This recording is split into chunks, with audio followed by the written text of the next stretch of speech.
ಯಾವ ವಸ್ತುನೂ ಬಿಟ್ಟಿಲ್ಲ. Petrol, diesel. ಕೇಂದ್ರ ಸರ್ಕಾರ ತುಪ್ಪದ ಬೆಲೆ ಇಳಿಸ್ತು, ಮಾರನೇ ದಿನವೇ ಇವರು ತುಪ್ಪದ ಬೆಲೆ ರೈಸ್ ಮಾಡಿಬಿಟ್ರು. ಇವರು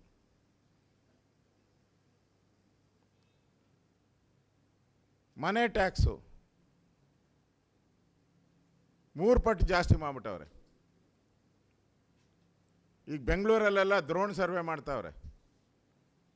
ಡ್ರೋನ್ ಸರ್ವೆ ಮೊದಲು ಅವರೆಲ್ಲ 1,200 ಸ್ಕ್ವೇರ್ ಫೀಟ್ ಮನೆ ಅಂತ ಇದ್ದರೆ ಈಗ ಒಂದೇ ಸರಿ 4,000 ಬರ್ತಾಯಿದೆ ಡ್ರೋನಲ್ಲಿ. ಅಂದರೆ 4 ಪಟ್ಟು ಟ್ಯಾಕ್ಸ್ ಜಾಸ್ತಿ ಕಟ್ಟಬೇಕೀಗ. ಕಸಕ್ಕೆ 3 ಪಟ್ಟು ಟ್ಯಾಕ್ಸ್ ಕಟ್ಟಬೇಕೀಗ. ಒಂದು ಕಡೆ ತೆರಿಗೆಗಳನ್ನು ಜಾಸ್ತಿ ಮಾಡ್ತಾ ಇದ್ದಾರೆ, ಇನ್ನೊಂದು ಕಡೆ ನಮ್ಮ ತಲೆ ಮೇಲೆ ಸಾಲಗಳನ್ನು ಜಾಸ್ತಿ ಏರ್ತಾ ಇರೋವಂಥದ್ದು. ಇವತ್ತು ಕಾಂಗ್ರೆಸ್ ಸರ್ಕಾರ ಇವತ್ತು ದಿವಾಳಿ ಆಗಿರೋದಕ್ಕೆ ಇದಕ್ಕಿಂತ ಸ್ಪಷ್ಟ ಉದಾಹರಣೆ ಎಲ್ಲೂ ಇಲ್ಲ. ದಿವಾಳಿಯಾಗಿ ಕರ್ನಾಟಕವನ್ನು ಒಂದು ಪಾಪರ್ ರಾಜ್ಯ ಮಾಡುವಂಥದ್ದಕ್ಕೆ ತೀರ್ಮಾನ ಆಗೋಟಿದೆ. ಅದರಿಂದ ಈ ಸರ್ಕಾರ ಪೂರ್ತಿ ಅಧಿಕಾರನ ಉಳಿಸ್ಕೊಳಕ್ಕೋಸ್ಕರ ಒಡೆದಾಡ್ತಾ ಇರೋವಂಥ ಒಂದು ಸರ್ಕಾರ ಅಷ್ಟೇ ಇದು. ಸಿ ಎಮ್ ಪದವಿ ಉಳಿಸ್ಕೊಳಕ್ಕೆ, ಸಿ ಎಮ್ ಪದವಿ ಕಿತ್ಕೊಳಕ್ಕೆ, ಎಲ್ಲ ಮಂತ್ರಿಗಳು ಅವ್ರವ್ರ ಮಂತ್ರಿ ಸ್ಥಾನನ ಕಾಪಾಡ್ಕೊಳಕ್ಕೆ ಹಣ ಕಲೆಕ್ಟ್ ಮಾಡ್ತಾ ಇರೋವಂಥ ಏಜೆಂಟ್ಸ್ ಇವರೆಲ್ಲ, ಏಜೆಂಟ್ಗಳು ಇವರೆಲ್ಲರೂ ಮಾಡಿ ರಾಹುಲ್ ಗಾಂಧಿಗೆ ATM ಮಾಡಿದ್ಮೇಲೆ ಇವರು ರಿಟೈನಿಂಗ್ ಅಷ್ಟೇ. ಈಗ ಈ ಪರಿಸ್ಥಿತಿಗೆ ಕರ್ನಾಟಕವನ್ನು ಈ ದುಷ್ಟ ಕಾಂಗ್ರೆಸ್ ಸರ್ಕಾರ ತಂದಿದೆ. ಇನ್ನು ಮುಂದೆ ಎಲ್ಲ ಕಡೆನೂ ಹೋರಾಟಗಳನ್ನು ನೋಡ್ತಿದ್ದೀರಿ ನಾವು. ಎಲ್ಲ ಕಡೆನೂ ಹೋರಾಟ ಪ್ರಾರಂಭ ಆಗಿದೆ, ಚಳುವಳಿಗಳು ಪ್ರಾರಂಭ ಆಗಿದೆ. ನನಗನ್ಸ್ತತೆ ಇದೆಲ್ಲ ನೀವು ಮಾಡಿದ ಪಾಪ ಕರ್ಮಗಳಿಂದ ಇಷ್ಟೆಲ್ಲ ಆಗ್ತಾ ಇರೋದು ಕಾಂಗ್ರೆಸ್ಸರಿಂದ. ನಮ್ಮ ಮೇಲೆ 40% ಕಮಿಷನ್ ಹಾಕಿದ್ರಿ. ಈಗ ಅದೇ ಕಾಂಟ್ರಾಕ್ಟರ್ ಅಧ್ಯಕ್ಷ 2 ದಿನದಿಂದ ಸ್ಟೇಟ್ಮೆಂಟ್ ಕೊಟ್ಟಿದ್ದಾನೆ, BJPಗಿಂತ 3 ಪಟ್ಟು ಜಾಸ್ತಿ ಅಂತೆ. ಅಂದರೆ ಯಾವ ಹೆಸರು ಹೇಳಿ ನಮ್ಮನ್ನು BJPಯವ್ರನ್ನ 40% ಕಮಿಷನ್ ಸರ್ಕಾರ ಅಂತ ಹಣೆಪಟ್ಟಿ ಕಟ್ಟಿ ಚುನಾವಣೆಯನ್ನು ಗೆದ್ರಿ ನೀವು. ಈಗ ಅದೇ ಕಾಂಟ್ರಾಕ್ಟರ್ಸ್ ಹೇಳ್ತಾ ಇದ್ದಾರೆ ನೀವು 3 ಪಟ್ಟು ಜಾಸ್ತಿ ಅಂತೇಳಿ. ನಮ್ಮ ಮೇಲೆ ಹಾಕಿದ್ದ ಆಪಾದನೆ ಈಗಾಗಲೇ ಕೋರ್ಟಲ್ಲಿ ವಜಾ ಆಯಿತು, ಹೈಕೋರ್ಟಲ್ಲೂ ಹೊರಟೋಯ್ತು, ಲೋಕಾಯುಕ್ತದಲ್ಲೂ ಕೇಸು ಹೋಯ್ತದು. 2 ಕಡೆನೂ ಕೇಸ್ ಹೋಗಿದೆ. ಆದರೆ ಈ ಕಾಂಗ್ರೆಸ್ಸವರು ಇವತ್ತು ನಮ್ಮ ಮೇಲೆ ಆಪಾದನೆ ಮಾಡಿದ್ರಲ್ಲ, ಈಗ ಸಾಕ್ಷಿನ ಕೇಳ್ತಾ ಇದ್ದಾರೆ. ನಾವು ಕೇಳಿದಾಗ ಸಾಕ್ಷಿಯಲ್ಲಿ ಕೊಡೋ ಕಡೆ ಕೊಡ್ತೀರಿ ಅಂದರು, ಈಗ ಸಾಕ್ಷಿ ಕೇಳ್ತಾ ಇದ್ದಾರೆ. ಅದರಿಂದ ಈ ಸರ್ಕಾರ ಜನ ವಿರೋಧಿ ಸರ್ಕಾರ. ಇದರ ವಿರುದ್ಧವಾದಂಥ ಹೋರಾಟವನ್ನು ಈಗಾಗಲೇ ಅಧಿವೇಶನ ಬರ್ತಾ ಇದೆ 6ನೇ ತಾರೀಕು ಬಡ್ಜೆಟ್ ಅಧಿವೇಶನ. ನಾವು ಬಡ್ಜೆಟ್ ಅಧಿವೇಶನದಲ್ಲಿ ಈಗಾಗಲೇ ಇನ್ನೊಂದು 2-3 ದಿನದಲ್ಲಿ ಸಭೆನೂ ಕೂಡ ನಾನು ಮಾಡ್ತೀನಿ. ಎಲ್ಲ JDS ಮತ್ತು BJPಯ ಪ್ರಮುಖ ನಾಯಕರ ಸಭೆನೂ ಕೂಡ ನಾನು ಮಾಡ್ತೀನಿ. ಪ್ರತಿ ಸರಿನೂ ಮಾಡ್ತೀರಿ. ಈ ಸಂದರ್ಭದಲ್ಲಿ ತೀರ್ಮಾನವನ್ನು ಮಾಡ್ತೀರಿ, ಅಧಿವೇಶನದಲ್ಲಿ ಯಾವ ರೀತಿ ಹೋರಾಟವನ್ನು ಮಾಡಬೇಕು. ಬಡ್ಜೆಟಲ್ಲಿ ಕಳೆದ 3 ವರ್ಷದಲ್ಲಿ ಏನೇನು ಘೋಷಣೆಯನ್ನು ಮಾಡಿದಿರಿ ಅದು ಪೇಪರ್ ಮೇಲೇ ಇದೆ. ಇನ್ನು ಅವೆಲ್ಲ ದಾಖಲೆಗಳನ್ನು ತೆಗೆದುಕೊಂಡಿದ್ದೀರಿ, ಇನ್ನು ಪೇಪರಲ್ಲೇ ಇದೆ, ಯಾವುದು ಇಂಪ್ಲಿಮೆಂಟೇ ಆಗಿಲ್ಲ, ಘೋಷಣೆ ಆಗಿದ್ದು. ಅವೆಲ್ಲನೂ ಕೂಡ ಸರ್ಕಾರದ ಮುಖಕ್ಕೆ ಮಂಗಳಾರತಿ ಮಾಡುವಂಥ ಕೆಲಸವನ್ನು ವಿಧಾನಸಭಾ ಅಧಿವೇಶನದಲ್ಲಿ ನಾವು ಮಾಡ್ತೀರಿ.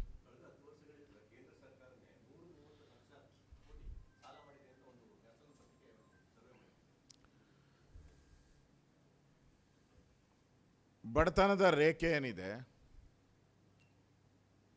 ಅದು 25 ಕೋಟಿ ಜನ ಬಡತನದ ರೇಖೆಯಿಂದ ಮೇಲೆ ಬಂದಿದ್ದಾರೆ ದೇಶದಲ್ಲಿ ನರೇಂದ್ರ ಮೋದಿಯವರು ಬಂದ ಮೇಲೆ ಅಂತಲೂ ಇದೆ. ಅದೇ ರೀತಿ ಸಿದ್ದರಾಮಯ್ಯ 17 ಬಡ್ಜೆಟ್ ಮಾಡಿದ್ಮೇಲೆ ಆ ಬ್ಯಾಕ್ವರ್ಡ್ ತಾಲೂಕು ಏನಿತ್ತು, ನಂಜುಂಡಪ್ಪ ವರದಿಯ ಬ್ಯಾಕ್ವರ್ಡ್ ತಾಲೂಕುಗಳೇನಿತ್ತು ಮತ್ತೆ ಆ್ಯಡ್ ಆಗಿದೆ. ಈಗ ಮತ್ತೆ ಸುಮಾರು 18-20 ಬ್ಯಾಕ್ವರ್ಡ್ ತಾಲೂಕುಗಳು ಆ್ಯಡ್ ಆಗಿದೆ. ಅಂದರೆ ಸಿದ್ದರಾಮಯ್ಯನ ಆಡಳಿತ ಇಷ್ಟು ಬಡ್ಜೆಟ್ ಆದಮೇಲೂ ಕೂಡ ಬ್ಯಾಕ್ವರ್ಡ್ ತಾಲೂಕು ನಂಜುಂಡಪ್ಪ ವರದಿ ಪ್ರಕಾರ 10 ವರ್ಷದಲ್ಲಿ ಎಲ್ಲ ಫಾರ್ವರ್ಡ್ ಆಗಬೇಕು ಅಂತ ಇದ್ದಿದ್ದು. ಇಲ್ಲಿ ನೋಡಿದ್ರೆ ಸಿದ್ದರಾಮಯ್ಯ ನಾನೇ ಜಾಸ್ತಿ ಬಡ್ಜೆಟ್ ಮಾಡಿದ್ದೀನಿ ಅಂತ ಹೇಳ್ತಾರೆ. ಜಾಸ್ತಿ ಆಗಿದೆ.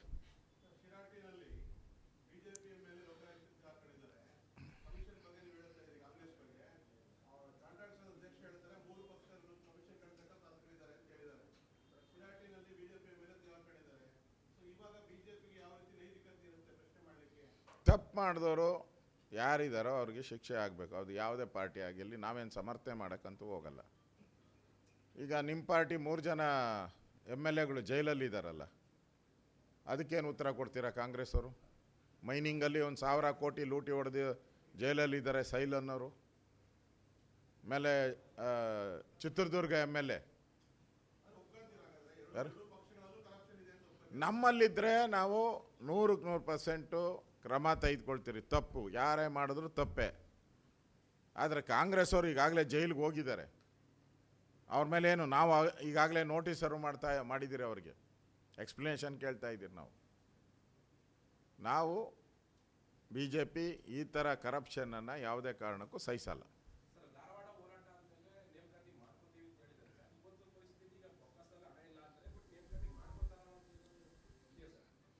ಈಗ ಮೊನ್ನೆ ನಮ್ಮ ಹೋರಾಟದ ಫಲವಾಗಿ, ಯಾಕೆಂದರೆ ಪರ್ಮಿಷನ್ ತೊಗೊಂಡಿದ್ದೆ BJP ಲೆಟ್ರ್ ಮೇಲೇ ಪರ್ಮಿಷನ್ ತೊಗೊಂಡಿದ್ದು. ಈಗ ಸರ್ಕಾರ ಎದುರಿ ಅನೌನ್ಸ್ ಮಾಡಿದ್ದಾರೆ.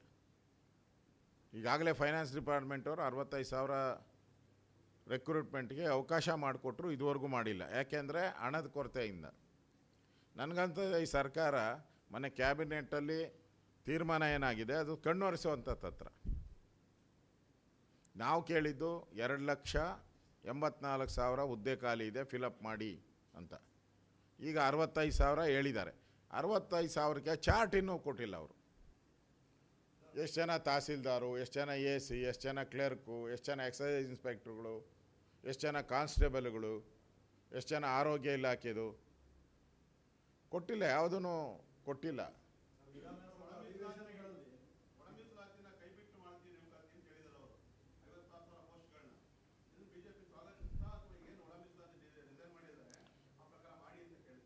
ಈಗಾಗಲೇ ಈ ಕೇಸನ್ನು ಕೋರ್ಟಲ್ಲಿದೆ.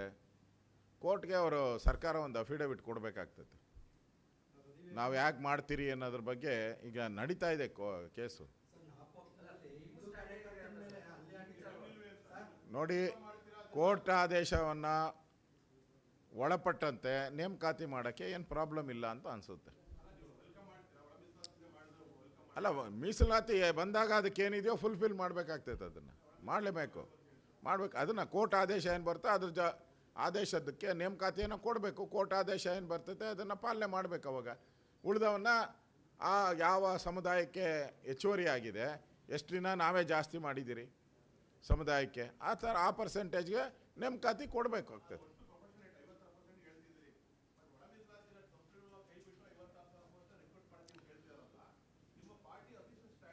ಈಗ ಸರ್ಕಾರ ಅವರು ಸ್ಪಷ್ಟ ನಿಲುವನ್ನು ಪ್ರಕಟ ಮಾಡಲಿ, ಆಮೇಲೆ ನಾವು ನಮ್ಮ ನಿಲುವನ್ನು ನಾವು ತೇಳ್ತೀರಿ. ಈಗ ಮಾಧ್ಯಮದಲ್ಲಿ ಬಂದಿರೋ ಸುದ್ದಿನ ಅಷ್ಟೇ, ಆದೇಶ ಬಂದಿಲ್ಲ. ಇನ್ನು ಬಿಟ್ಟು ಮಾಡ್ತೀನ, ಒಟ್ಟಿಗೆ ಮಾಡ್ತೀರಾ, ಏನು ಆದೇಶ ಬಂದಿಲ್ಲ. ಆದೇಶ ಬರಲಿ, ಅದ್ರ ಬಗ್ಗೆ ನಮ್ಮ ಪಕ್ಷದಲ್ಲೂ ನಾವು ತೀರ್ಮಾನವನ್ನು ತೆಗೆದುಕೊಳ್ತೀರಿ.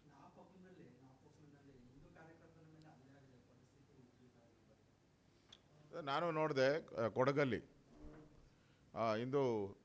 ಹಿಂದೂ ಸಮಾಜೋತ್ಸವದ ಹಿಂದಿನ ದಿನ ಹಲ್ಲೆ ಮಾಡಿರ್ತಕ್ಕಂಥದ್ದು. ಇದು ಈ ಸರ್ಕಾರ ಹಿಂದೂ ವಿರೋಧಿ ಅನ್ನೋದಕ್ಕೆ ಸ್ಪಷ್ಟ ಆಗ್ತೈತೆ. ಯಾಕೆಂದರೆ ಹಿಂದೂ ಸಮಾವೇಶಗಳು ಏನು ಮಾಡ್ತಾ ಇದ್ದಾರೆ, ಯಾವುದೋ ಪಾರ್ಟಿ ಪರವಾದಂಥದ್ದಲ್ಲ. ಭಾಳ ಜನ ಕಾಂಗ್ರೆಸ್ MLAಗಳು ಭಾಗವಹಿಸಿದ್ದಾರೆ. ಈ ಸರ್ಕಾರ, ಸಿದ್ದರಾಮಯ್ಯನವ್ರ ಸರ್ಕಾರ,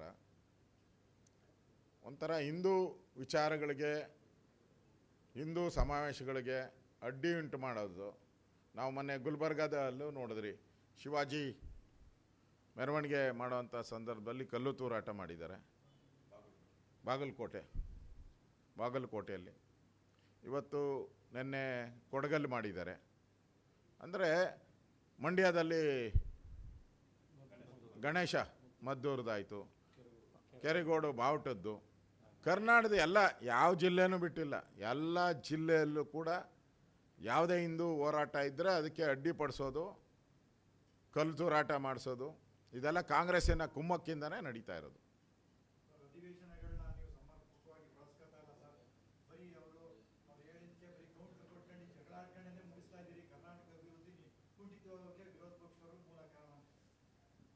ನಾವು ಗಲಾಟೆ ಮಾಡಿದ್ದಕ್ಕೆ ಅವನು ರಾಜೀನಾಮೆ ಕೊಟ್ಟಿದ್ದು, ಇದ್ರ ವಾಲ್ಮೀಕಿ ಹಗರಣ ನಮ್ಮ ಹೋರಾಟದಿಂದ ಕೊಟ್ಟಿದ್ದು.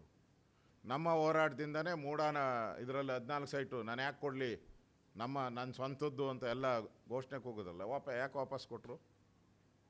ನಮ್ಮ ಹೋರಾಟದಿಂದನೇ ಕೊಟ್ಟಿರೋದು. ಈಗ ಹುಬ್ಳಿ ಹೋರಾಟ ಮಾಡಿದ್ರಿ ವಿದ್ಯಾರ್ಥಿಗಳ ಪರವಾಗಿ, ನಮ್ಮ ಹೋರಾಟದಿಂದನೇ ಅವರು ಘೋಷಣೆಯನ್ನು ಮಾಡಿದ್ದು, ನಾವು ನೇಮಕಾತಿ ಮಾಡ್ತೀರಿ ಅಂತ.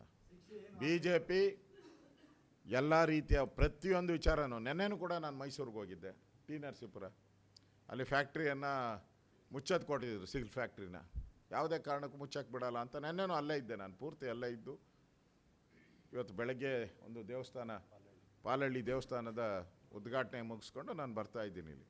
ಅದೇ ಕರ್ನಾಟಕದಲ್ಲಿ ಎಲ್ಲೇ ಯಾವುದೇ ಸಂದರ್ಭದಲ್ಲಿ ಏನೇ ಆದರೂ ಕೂಡ BJP ಅಲ್ಲಿ ಧ್ವನಿ ಎತ್ತುತ್ತೆ. ನ್ಯಾಯ ಸಿಗೋವರೆಗೂ ಹೋರಾಟವನ್ನು ನಾವು ಮಾಡ್ತೀವಿ.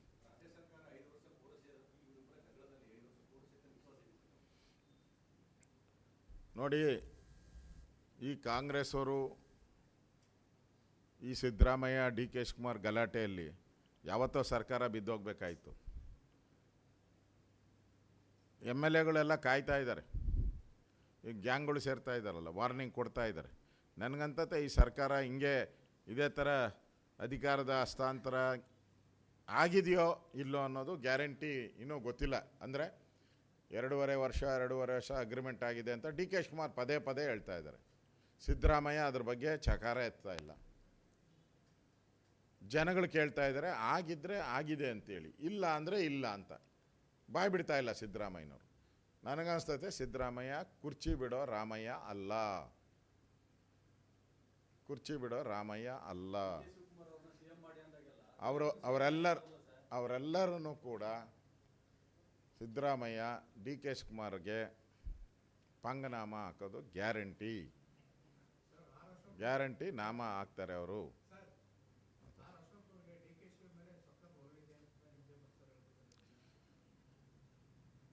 DK ಶಿವಕುಮಾರು ಈಗಾಗಲೇ ರಾಜ್ಯವನ್ನು ಲೂಟಿ ಮಾಡಿರೋರ ಪಟ್ಟಿಯಲ್ಲಿ ಅವರೂ ದೊಡ್ಡ ಹೆಸರೇ ಅವ್ರದ್ದು. ಅಂಥವ್ರ ಜೊತೆ ಯಾರೂ ಸ್ನೇಹ ಬೆಳೆಸೋಕ್ಕಾಗಲಿ ಹೋಗೋ ಪ್ರಶ್ನೆನೇ ಇಲ್ಲ. ನಾವು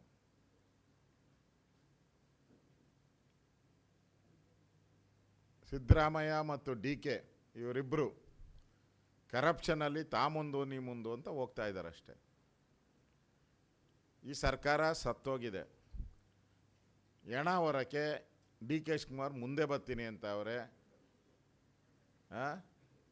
ಇವ್ರು ಹಿಂದೆ ಅಂತ ಅಷ್ಟೇ ಪ್ರಶ್ನೆ ಇದು. ನಮ್ಗೆ ಯಾರಾದರೆ ಏನು, ಯಾರ DKನ ಆದ್ರೂ ಅಷ್ಟೇ, ಸಿದ್ದರಾಮಯ್ಯನ ಅಷ್ಟೇ ಆದರೆ ನಮ್ಗೆ ಅದ್ರ ಸಂಬಂಧನೇ ಇಲ್ಲ. ಅವ್ರ ಪಾರ್ಟಿ ವಿಚಾರ ಅವ್ರು ಏನಾನ ಮಾಡ್ಕೊಳ್ಳಿ.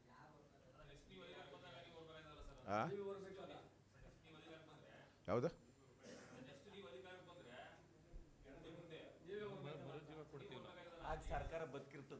ಯಾವುದು? ಈಗಾಗಲೇ ನಮ್ಮ ಕೇಂದ್ರದ ನಾಯಕರಿಗೆ ಹೊಂದಾಣಿಕೆ ಬಗ್ಗೆ ಮನವರಿಕೆ ಮಾಡಿಕೊಟ್ಟಿದ್ದೀರಿ. ನಮ್ಮ ಇನ್ಚಾರ್ಜು ಕೂಡ ಬಂದಿದ್ದರು ಬೆಂಗಳೂರಿಗೆ, ಇಲ್ಲೇ ಒಂದು 4 ದಿನ ಇದ್ದರು. ನಾವು ಎಲ್ಲ ಅಭಿಪ್ರಾಯನ ನಾವು ಹೇಳಿದಿರಿ. ಇಂಟರ್ನಲ್ಲಾಗಿ ಏನು ಹೊಂದಾಣಿಕೆ ಆದರೆ ಏನು, ಪ್ರತಿಫಲ ಆಗದೇ ಇದ್ದರೆ ಅನ್ನೋದ್ರ ಬಗ್ಗೆ ಸ್ಪಷ್ಟವಾಗಿ ಅವ್ರಿಗೆ ಹೇಳಿದಿರಿ. ಅಲ್ಟಿಮೇಟಾಗಿ ಯಾಕಂದರೆ NDA ಪಾರ್ಟ್ನರ್ ಇರೋದ್ರಿಂದ ತೀರ್ಮಾನವನ್ನು ನಾವು ಇಲ್ಲಿ ಲೋಕಲಲ್ಲಿ ತೊಗೊಳಕ್ಕೆ ಸಾಧ್ಯನೇ ಇಲ್ಲ, ಕೇಂದ್ರ ಮಟ್ಟದಲ್ಲಿ ತೊಗೊತಾರೆ. ಅದನ್ನು ಇಲ್ಲಿ ಹೇಳೋಕ್ಕಾಗಲ್ಲ ಅಣ್ಣ. ನನ್ನ ಅಭಿಪ್ರಾಯನ ನನ್ನ ವೈಯಕ್ತಿಕ ಅಭಿಪ್ರಾಯ ಬರೋಲ್ಲ ಇಲ್ಲಿ. ಪಾರ್ಟಿ ಪ್ರಶ್ನೆ ಎಲ್ಲ MLAಗಳದ್ದು ಮತ್ತು ಪಾರ್ಟಿಯ ಪ್ರಮುಖರದೆಲ್ಲ ಅಭಿಪ್ರಾಯ ತೊಗೊಂಡಿದ್ದೀರಿ, ಈಗ ಆಲ್ರೆಡಿ ಹೇಳಿದ್ದೀರಿ.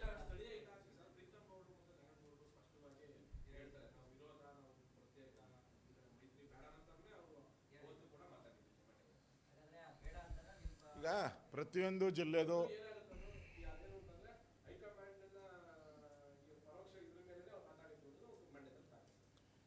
ನೋಡಿ, ಪ್ರತಿಯೊಂದು ಜಿಲ್ಲೆಯಲ್ಲೂ ಒಂದೊಂದು ಥರ ಜಿಯೋಗ್ರಫಿಕಲ್ ಸಿಸ್ಟಮ್, ಅಂದರೆ ಪೊಲಿಟಿಕಲ್ ಸಿಸ್ಟಮ್ ಇದೆ. ಈಗ ಮಂಡ್ಯದಲ್ಲಿ ಒಂಥರ ಇದ್ದರೆ ಬೆಂಗಳೂರಲ್ಲಿ ಒಂಥರ ಇರ್ತದೆ, ಬೆಂಗಳೂರಲ್ಲಿದ್ದರೆ ಹುಬ್ಳಿಯಲ್ಲಿ ಒಂಥರ ಇರುತ್ತೆ. ಇವೆಲ್ಲವನ್ನು ಕ್ರೋಢಿಸ್ಬೇಕಲ್ಲ ನಾವು. ಒಟ್ಟಾರೆ ಗಮನಕ್ಕೆ ತಗೊಂಡು ಮಂಡ್ಯದವ್ರು ಹೇಳಿರೋದು ಇದೆ, ನಾವು ಹೊಂದಾಣಿಕೆ ಬೇಡ ಅಂತ ಮಂಡ್ಯದವರು ಹೇಳಿರೋದು, ನೀವು ಹೇಳಿರೋದು ಸತ್ಯ. ದೇವೇಗೌಡರು ಹೇಳಿದ್ದಾರೆ ಅದನ್ನೇ ಮಾತನ್ನು, ಅವರೂ ಕೂಡ ಹೇಳಿದ್ದಾರೆ. ನಾವು ಸ್ಥಳೀಯ ಚುನಾವಣೆಯಲ್ಲಿ ಹೊಂದಾಣಿಕೆ ಇಲ್ಲ ಅಂತ ದೇವೇಗೌಡರು ಹೇಳಿದ್ದಾರೆ ಹಿಂದೆ. ಈಗ ಮತ್ತೆ ಹೇಳಿದ್ದಾರೆ ಅವರು. ನಾವು ಬಿ ಜೆ ಪಿಯವರು ಇನ್ನೂ ಕರೆದಿಲ್ಲ, ಅದು ಕರೆದಾಗ ನಾವು ಹೊಂದಾಣಿಕೆ ಬಗ್ಗೆ ಮಾತಾಡ್ತೀನಿ ಅಂತ ಹೇಳಿದ್ದಾರೆ. ಸೊ ಚುನಾವಣೆ ಇನ್ನೂ ಘೋಷಣೆ ಮಾಡಿಲ್ಲಲ್ಲ, ಘೋಷಣೆ ಮಾಡಲಿ. ಸಿದ್ದರಾಮಯ್ಯ ಉಳಿಬೇಕು ಅಧಿಕಾರದಲ್ಲಿ ಅಂದರೆ ಒಂದಾದ್ಮೇಲೆ ಒಂದು ಚುನಾವಣೆಯನ್ನು ಮಾಡ್ಕೊಂಡು ಹೋಗ್ತಾ ಇರ್ತಾರೆ ಹಿಂಗೆ ಒಂದು 2 ವರ್ಷ. ಹಂಗೆ ಅಲ್ಲ.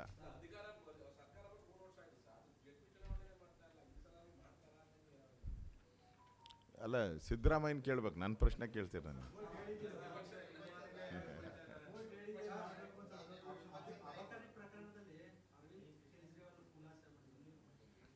ನೋಡಿದೆ, ಈಗಾಗಲೇ ಹೈಕೋರ್ಟ್ಗೆ ಅಪೀಲ್ ಹೋಗಿದ್ದಾರೆ. ಯಾಕಂದರೆ ಅಬಕಾರಿ ಹಗರಣ ದೊಡ್ಡ ಹಗರಣ, ಇಡೀ ದೇಶದ ಸುದ್ದಿ ಮಾಡಿತ್ತು. ಹೈದರಾಬಾದ್ವರೆಗೂ ಅದು ಕನೆಕ್ಷನ್ ಬಂದಿತ್ತು. ಹಲವಾರು ಜನ ಜೈಲುಗಳನ್ನು ಹೋಗಿದ್ದರು.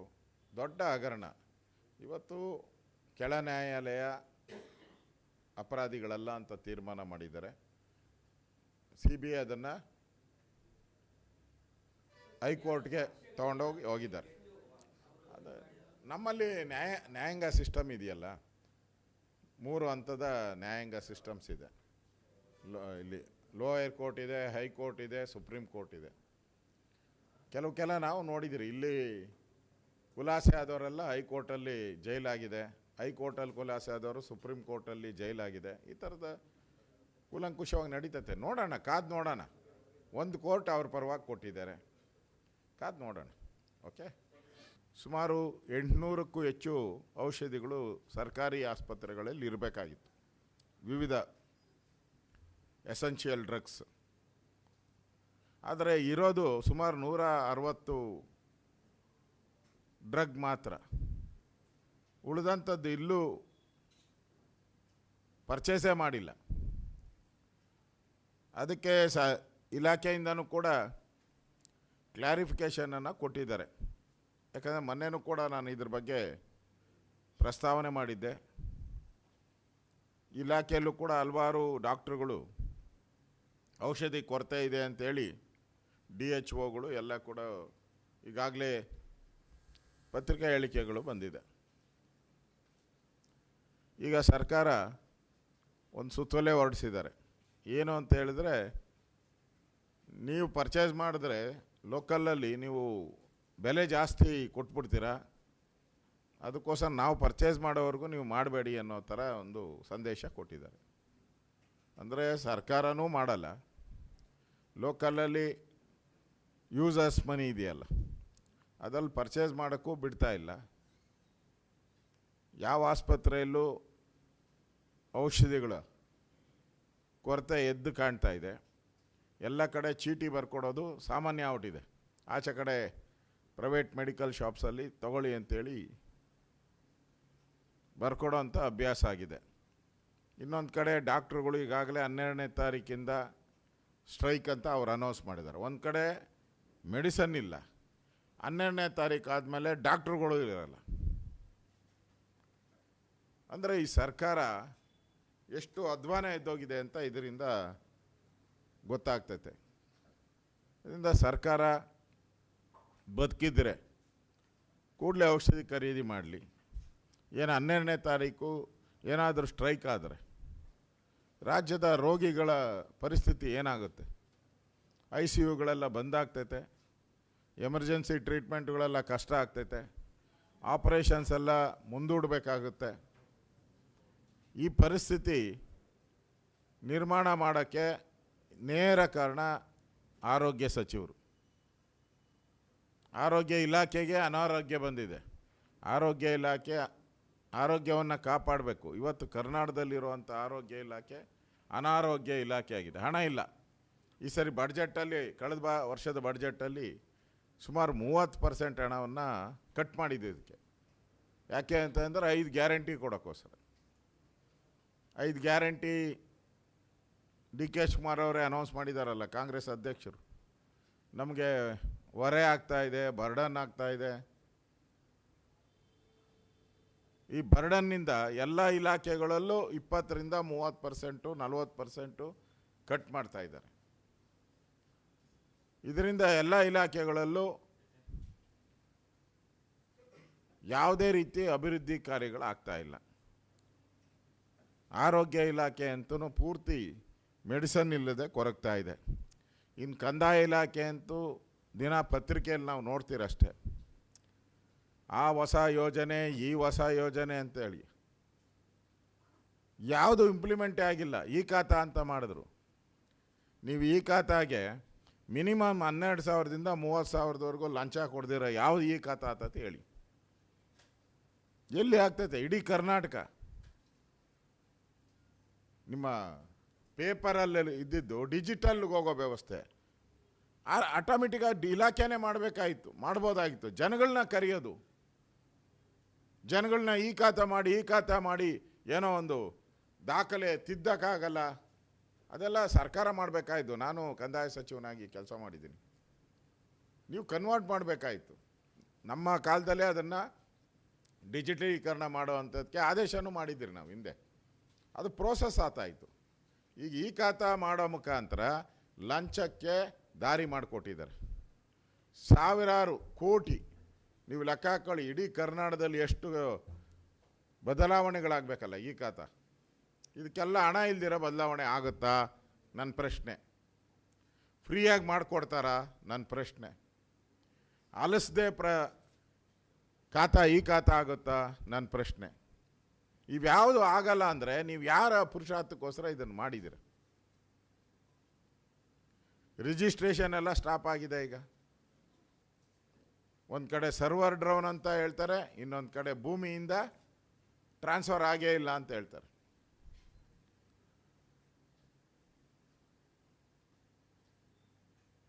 ಅಂದರೆ ಎಂಟೈರ್ ರೆವಿನ್ಯೂ ಇಲಾಖೆಯಲ್ಲಿ ಇವತ್ತು ಏನು ಸರ್ಕಾರದ ಆದಾಯ ಫಿಕ್ಸ್ ಮಾಡಿದರು, ವರ್ಷಕ್ಕೆ ಇಷ್ಟು ಆದಾಯ ಬರಬೇಕು ಅಂತ, ಮೋರ್ ದೆನ್ 20% ಆದಾಯ ಕಡಿತ ಆಗಿದೆ ಪಕ್ಕ. ಈಗ ಬಡ್ಜೆಟಲ್ಲಿ ಮೊನ್ನೆ ಮಾಡ್ತಾ ಇದ್ದಾರೆ. ಈಗ ಕಳೆದ ವರ್ಷದಲ್ಲಿ 20% ಆದಾಯ ಏನು ಎಸ್ಟಿಮೇಟ್ ಮಾಡಿದ್ರು ಅದು ಕಡಿಮೆ ಆಗ್ತಾ ಇದೆ. ಟ್ರಾನ್ಸ್ಪೋರ್ಟಲ್ಲಿ ಕಡಿಮೆ ಆಗ್ತಾ ಇದೆ, ಸೇಲ್ ಟ್ಯಾಕ್ಸಲ್ಲಿ ಕಡಿಮೆ ಆಗ್ತಾ ಇದೆ. ಇದಕ್ಕೆ ಯಾರು ಕಾರಣ? ನಿಮ್ಮ ಕುರ್ಚಿ ಕಿತ್ತಾಟದಲ್ಲಿ ನಿಮ್ಮ ಅಭಿವೃದ್ಧಿ ಕಾರ್ಯ ಕುಂಠಿತ ಆಗಿರೋದ್ರಿಂದ, ನಡೀದೇ ಇರೋದ್ರಿಂದ ಇವತ್ತು ಅಧಿಕಾರಿಗಳನ್ನು ಮೈ ಮರ್ತಿದ್ದಾರೆ ಎಲ್ಲರೂ. ಅಧಿಕಾರಿಗಳು ಯಾರು ಕೆಲಸ ಮಾಡ್ತಾ ಇಲ್ಲ. ಯಾಕಂದ್ರೆ ಕೆಲಸ ಮಾಡಿದರೆ ನಿಮ್ಮ ಟಾರ್ಗೆಟ್ ಏನಿತ್ತು ಅದನ್ನು ರೀಚ್ ಆಗಬೇಕಾಯಿತು. ಎಣ್ಣೆದೊಂದು ಬಿಟ್ಟರೆ ಇನ್ನೆಲ್ಲ ಕೋತಾನೆ. ಅದೂ ಪರ್ಸೆಂಟೇಜ್ ಕಡಿಮೆ ಇದೆ. ನೋಡೋಣ ಮಾರ್ಚ್ 31 ಒಳಗಡೆ ಅದನ್ನು ರೀಚ್ ಮಾಡ್ತಾರಾ ಅಂತ ನೋಡ್ತಾ ಇದ್ದೀರಿ. ಅದು ಇನ್ನೂ 8,000 ಕೋಟಿ ಏನೋ ರೀಚ್ ಮಾಡಬೇಕಾದ್ರೆ ಬರಬೇಕದು. ಅದಂತೂ ಅಬಕಾರಿ ಇಲಾಖೆ ಅಂತೂ ಭ್ರಷ್ಟಾಚಾರದ ನಂಬರ್ 1. ಇವತ್ತು ಕೇಳಿದೆ ಮಂಡ್ಯದಲ್ಲಿ ಒಂದು CL7 ಅನ್ನಪ್ಪ, CL7ಗೆ 1 ಕೋಟಿ ಕೇಳ್ತಾವ್ರೆ. ಇನ್ನು ಬೆಂಗಳೂರಲ್ಲಂತೂ 2.5-3 ಕೋಟಿ ಇಲ್ಲ ಅಂದರೆ CL7 ಸಿಗೋದೇ ಇಲ್ಲ. ಕುಡುಕರ ರಾಜ್ಯ ಮಾಡೋಕ್ಕೆ ರಾಜ್ಯ ಸರ್ಕಾರ ಹೊರಟಿದೆ. ಇವರ 5 ಗ್ಯಾರಂಟಿಗೋಸ್ಕರ, 5 ಗ್ಯಾರಂಟಿಯ ಫುಲ್ಫಿಲ್ ಮಾಡೋದಕ್ಕೋಸ್ಕರ ಕುಡಿಯೋದಕ್ಕೆ ಎನ್ಕರೇಜ್ಮೆಂಟ್ ಕೊಡ್ತಾ ಇರೋವಂಥ ಸರ್ಕಾರ. ಮಹಾತ್ಮ ಗಾಂಧೀಜಿ ಆದರ್ಶ ಅಂತ ಪದೇ ಪದೇ ಕಾಂಗ್ರೆಸ್ ಅವರು ಹೇಳ್ತಾರೆ. ಇದೇನ ಆದರ್ಶ ನಿಮ್ಮದು? ವೈನ್ ಸ್ಟೋರ್ಗಳು, ಬಾರ್ಗಳು ಹರಾಜು ಹಾಕಿದ್ದೀರಲ್ಲ, ಇದು ನಿಮ್ಮ ಸರ್ಕಾರದ ಎಡವಟ್ಟುಗಳನ್ನು ತೋರಿಸುತ್ತೆ. ಮತ್ತು ಎಲ್ಲ ಮಂತ್ರಿಗಳು ಕೂಡ ಮುಖ್ಯಮಂತ್ರಿಯಿಂದ ಉಪಮುಖ್ಯಮಂತ್ರಿ ಎಲ್ಲ ಮಂತ್ರಿನೂ ಕೇಂದ್ರಕ್ಕೆ ಹಣ ಕೊಡೋಕ್ಕೆ ATM ಆಗಿ ಮಾಡ್ತಾ ಇದ್ದಾರೆ. ಯಾಕಂದರೆ ಎಲ್ಲರದೂ ಸೀಟ್ ಅಳ್ಳಾಡ್ತಾ ಇದೆ, ಮುಖ್ಯಮಂತ್ರಿ ಸೀಟ್ ಅಳ್ಳಾಡ್ತಾ ಇದೆ. ಅವರು ಈಗೆಲ್ಲ 5 ರಾಜ್ಯಗಳ ಚುನಾವಣೆ ಇದೆಯಲ್ಲ, ಅಲ್ಲಿಗೆ ಫಂಡ್ ಫೀಡ್ ಮಾಡಬೇಕು. DK ಶಿವಕುಮಾರ್ ಅಂತೂ ಎಕ್ಸ್ಪರ್ಟ್ ಅದರಲ್ಲಿ. ಈಗೆಲ್ಲ ಮಂತ್ರಿಗಳು ಅವರ ಸ್ಥಾನ, ಯಾಕಂದರೆ ರೀಶಫಲ್ ಅಂದರೆ ಮಾಧ್ಯಮದಲ್ಲೇನೋ ರೀಶಫಲ್ ಬಂದರೆ ಎಲ್ಲ ಮಂತ್ರಿಗಳಿಗೂ ವಸೂಲಿ ರೇಟ್ ಫಿಕ್ಸ್ ಆಗೋತದೆ. ಈಗ ತಮಿಳ್ನಾಡಿಗೆ ಹಣ ಕಳಿಸ್ಬೇಕು, ವೆಸ್ಟ್ ಬೆಂಗಾಲ್ಗೆ ಹಣ ಕಳಿಸ್ಬೇಕು, ಅಸ್ಸಾಂಗೆ ಕಳಿಸ್ಬೇಕು, ಕೇರಳಗೆ ಕಳಿಸ್ಬೇಕು. ಅದಕ್ಕೆ ಕರ್ನಾಟಕದವ್ರನ್ನೇ ಇನ್ಚಾರ್ಜ್ ಹಾಕವ್ರೆ ಎಲ್ಲ ಕಡೆ. ಜಾರ್ಜು, DK ಶಿವಕುಮಾರು, ದಿನೇಶ್ ಗುಂಡೂರಾವ್ ಈ ಥರದವ್ರನ್ನೆಲ್ಲರನ್ನೂ ಹಾಕಿದ್ದಾರೆ.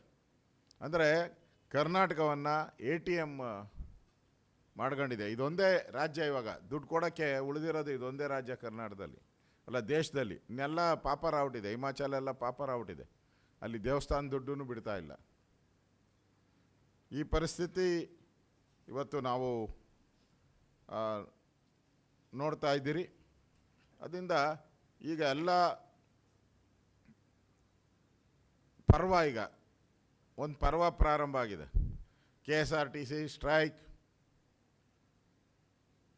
ಗಡುವು ಕೊಟ್ಟವ್ರೆ, ಅಂಗನವಾಡಿ ಸ್ಟ್ರೈಕ್ ಗಡುವು ಕೊಟ್ಟವ್ರೆ, ಆರೋಗ್ಯ ಇಲಾಖೆಯ ವೈದ್ಯಾಧಿಕಾರಿಗಳು ಸ್ಟ್ರೈಕ್ ಗಡುವು ಕೊಟ್ಟವ್ರೆ 12ನೇ ತಾರೀಕು. ಇದು 35,000 ಕೋಟಿ ಕಾಂಟ್ರಾಕ್ಟ್ಗಳಿಗೆ ಪೆಂಡಿಂಗ್ ಬಿಲ್, ಅವರು ಸ್ಟ್ರೈಕ್, ಅವರೂ ಸ್ಟ್ರೈಕ್ಗೆ ತಯಾರಿ ನಡೀತಾ ಇದ್ದಾರೆ. ಅಂದರೆ ಇಡೀ ಕರ್ನಾಟಕದಲ್ಲಿ ಇನ್ಮೇಲೆ ಸ್ಟ್ರೈಕ್ಗಳು, ಎಲ್ಲ ಕಡೆ ಹೋರಾಟ, ಸ್ಟ್ರೈಕು. ಆ ಪರಿಸ್ಥಿತಿಗೆ ಇವತ್ತು ರಾಜ್ಯ ಸರ್ಕಾರ ತಂದಿದೆ. ಅಂದರೆ ರಾಜ್ಯದ ಬೊಕ್ಕಸ ಖಾಲಿ ಆಗಿರೋದು ಇದರಿಂದ ಸ್ಪಷ್ಟ ಆಗಿದೆ. ಇಲ್ಲಾಂದರೆ ಇವರೆಲ್ಲ ಯಾಕೆ ಸ್ಟ್ರೈಕ್ ಮಾಡಬೇಕಾಗಿತ್ತು? ರಾಜ್ಯದ ಬೊಕ್ಕಸ ತುಂಬಿದರೆ ಇವ್ರದ್ದೆಲ್ಲ ಸಮಸ್ಯೆನೇ ಬಗೆಹರಿಸ್ಬೋದಾಯಿತು.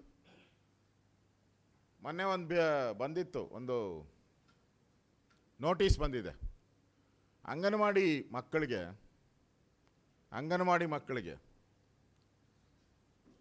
ತರಕಾರಿಗೆ ಪ್ರತಿದಿನ 50 ಪೈಸೆ ಕೊಡ್ತಾರೆ. ತರಕಾರಿಗೆ 10 ಜನ ಮಕ್ಕಳಿಗೆ ಎಷ್ಟು ಬಂತು? ಅಲ್ಲಿಗೆ 5 ರೂಪಾಯಿ ಆಯಿತು. 20 ಮಕ್ಕಳಿಗೆ 10 ರೂಪಾಯಿ ಆಯಿತು. 40 ಮಕ್ಕಳಿಗೆ 20 ರೂಪಾಯಿ ಆಯಿತು. 1 kg 40 ರೂಪಾಯಿ ಇದೆಯಪ್ಪ ತರಕಾರಿ ಆವ್ರೇಜ್.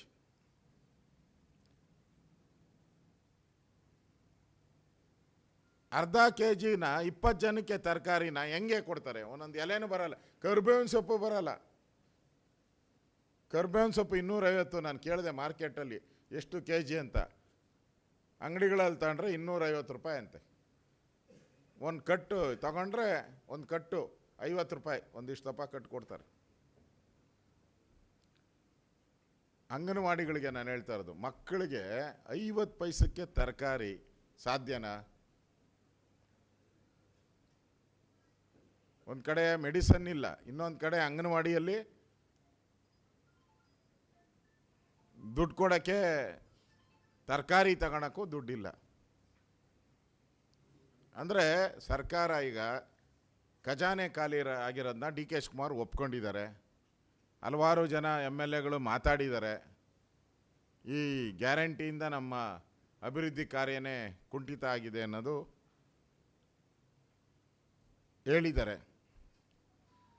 ನನಗನ್ಸುತ್ತೆ ಈ ಸರ್ಕಾರ ಒಂದು ರೀತಿ ಪಾಪರಾಗಿರೋ ಸರ್ಕಾರ.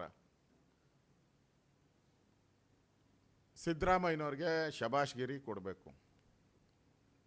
ಈಗಾಗಲೇ ಸಿದ್ದರಾಮಯ್ಯನವರು 3,15,000 ಕೋಟಿ ಸಾಲ ಮಾಡಿಬಿಟ್ಟಿದ್ದಾರೆ. ನನ್ನ ಹತ್ರ ಪಟ್ಟಿ ಇದೆ.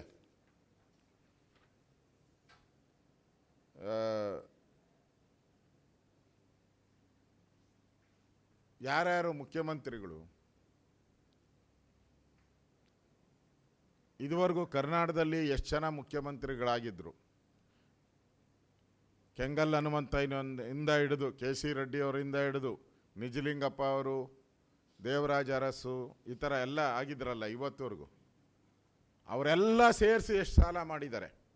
ಅವರೆಲ್ಲರೂ ಒಂದು 10-12 ಜನ ಚೀಫ್ ಮಿನಿಸ್ಟ್ರು, ಅಷ್ಟು ಸಾಲನ ಸಿದ್ದರಾಮಯ್ಯನ ಒಬ್ಬರೇ ಮಾಡಿದ್ದಾರೆ. ಈಗ 3 ವರ್ಷದಲ್ಲಿ ಈಗ ಇನ್ನು ಒಟ್ಟು 5 ವರ್ಷದಲ್ಲಿ ಎಷ್ಟು ಮಾಡ್ತಾರೆ ಗೊತ್ತಾನಪ್ಪ? 5 ವರ್ಷದಲ್ಲಿ 6 ಲಕ್ಷ ಕೋಟಿ ಮಾಡ್ತಾರೆ. 6 ಲಕ್ಷ ಕೋಟಿ. ಈಗ ಎಲ್ಲರ ತಲೆ ಮೇಲೆ ಎಷ್ಟಿದೆ? ನಿಮ್ಮ ತಲೆ ಮೇಲೆ, ನಮ್ಮ ತಲೆ ಮೇಲೆ, ಎಲ್ಲರ ಜನ 6 ಕೋಟಿ ಜನ ಇದ್ದಾರಲ್ಲ, ಅವ್ರ ತಲೆ ಮೇಲೆ ಆಲ್ರೆಡಿ 1 ಲಕ್ಷ ಇದೆ ಸಾಲ. ಅಂದರೆ ಎಲ್ಲ ಮುಖ್ಯಮಂತ್ರಿಗಳು. ಈಗ ಸಿದ್ದರಾಮಯ್ಯ ಒಬ್ಬನೇ 1 ಲಕ್ಷ ನಿಮ್ಮ ತಲೆ ಮೇಲೆ ಸಾಲ ಹಾಕ್ತಾರೆ. ಈಗ ಇನ್ನು 2 ವರ್ಷದಲ್ಲಿ ಅವರು 6 ಲಕ್ಷ ಕೋಟಿ ಸಾಲ ಮಾಡೇ ಮಾಡ್ತಾರೆ. ಈಗ ಆಲ್ರೆಡಿ 3.15 ಬಂದವ್ರೆ, ಇನ್ನೆಷ್ಟು ಬರಬೇಕು? ಇನ್ನು 2.25 ಆರಾಮ್ಸೆ ಮಾಡಿಬಿಡ್ತಾರೆ, ಈಸಿಯಾಗಿ ಮಾಡ್ತಾರೆ. ಅಂದರೆ ಸಿದ್ದರಾಮಯ್ಯ ಈ ರಾಜ್ಯದ ಜನಗಳ ಮೇಲೆ ಸಾಲದ ಹೊರೆ ಒಂದು ಕಡೆ, ತೆರಿಗೆಗಳ ಹೊರೆ ಇನ್ನೊಂದು ಕಡೆ. ಈಗಾಗಲೇ ನಮ್ಮ ಕೇಂದ್ರದ ನಾಯಕರಿಗೆ ಹೊಂದಾಣಿಕೆ ಬಗ್ಗೆ ಮನವರಿಕೆ ಮಾಡಿಕೊಟ್ಟಿದ್ದೀರಿ. ನಮ್ಮ ಇನ್ಚಾರ್ಜು ಕೂಡ ಬಂದಿದ್ದರು ಬೆಂಗಳೂರಿಗೆ, ಇಲ್ಲೇ ಒಂದು 4 ದಿನ ಇದ್ದರು. ನಾವು ಎಲ್ಲ ಅಭಿಪ್ರಾಯನ ನಾವು ಹೇಳಿದಿರಿ. ಇಂಟರ್ನಲ್ಲಾಗಿ ಏನು ಹೊಂದಾಣಿಕೆ ಆದರೆ ಏನು, ಪ್ರತಿಫಲ ಆಗದೇ ಇದ್ದರೆ ಅನ್ನೋದ್ರ ಬಗ್ಗೆ ಸ್ಪಷ್ಟವಾಗಿ ಅವ್ರಿಗೆ ಹೇಳಿದಿರಿ. ಅಲ್ಟಿಮೇಟಾಗಿ ಯಾಕಂದರೆ NDA ಪಾರ್ಟ್ನರ್ ಇರೋದ್ರಿಂದ ತೀರ್ಮಾನವನ್ನು ನಾವು ಇಲ್ಲಿ ಲೋಕಲಲ್ಲಿ ತೊಗೊಳಕ್ಕೆ ಸಾಧ್ಯನೇ ಇಲ್ಲ, ಕೇಂದ್ರ ಮಟ್ಟದಲ್ಲಿ ತೊಗೊತಾರೆ. ಅದನ್ನು ಇಲ್ಲಿ ಹೇಳೋಕ್ಕಾಗಲ್ಲ ಅಣ್ಣ. ನನ್ನ ಅಭಿಪ್ರಾಯನ ನನ್ನ ವೈಯಕ್ತಿಕ ಅಭಿಪ್ರಾಯ ಬರೋಲ್ಲ ಇಲ್ಲಿ. ಪಾರ್ಟಿ ಪ್ರಶ್ನೆ ಎಲ್ಲ MLAಗಳದು ಮತ್ತು ಪಾರ್ಟಿಯ ಪ್ರಮುಖರದೆಲ್ಲ ಅಭಿಪ್ರಾಯ ತೊಗೊಂಡಿದ್ದೀರಿ. ಈಗ ಆಲ್ರೆಡಿ ಹೇಳಿದ್ದೀರಿ.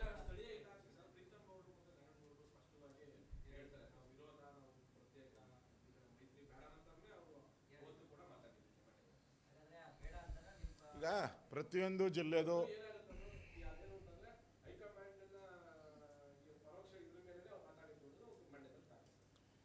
ನೋಡಿ, ಪ್ರತಿಯೊಂದು ಜಿಲ್ಲೆಯಲ್ಲೂ ಒಂದೊಂದು ಥರ ಜಿಯೋಗ್ರಫಿಕಲ್ ಸಿಸ್ಟಮ್, ಅಂದರೆ